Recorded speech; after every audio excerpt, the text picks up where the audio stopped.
ओ मेरी तो भैया आप लोग ऐसे दोस्त से बच कर रहे हैं।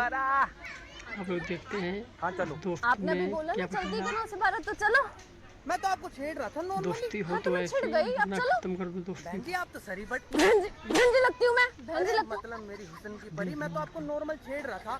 हाँ तो अब मैं छिड़ गई। तो अब बहन आपको जी चलना आप सर पड़ो। बहन जी हूँ क्या मैं, बहन जी हूँ। अरे बहन जी नहीं हो, लेकिन मैं तो आपको नॉर्मल छेड़ रहा था भाई मैं। हाँ तो अब मैं छिड़ गई, अब आपको मुझसे शादी करनी पड़ेगी। अब आप मेरे को अपने घर वालों से मिलाओ। ऐसा नहीं हो सकता, मैं टॉप हो रही हूँ। तो भैया आप लोग ऐसे दोस्त से अरे बच कोई कर बात रहे नहीं, शादी के बाद मैं आपके बिजनेस में लोग हाथ देखते बटाऊंगी। हैं। मैं लड़का छेड़ा दोस्त करूंगी, आप में लड़की क्या छेड़ना। मैं आपके हाथ जोड़ रहा हूँ, मैं पुलिस कंप्लेंट कर दूंगा। आप सर पड़ अच्छा रही हो। पुलिस कंप्लेंट दोस्ती हो करोगे, तो क्या ऐसे बोलोगे पुलिस ना वालों को। खत्म कर दो बोल दूंगा दोस्ती। आपको मैंने छेड़ा और आप छिड़ गए, मेरे सर पड़ रही हो आप। अच्छा ठीक है बोलो, करो।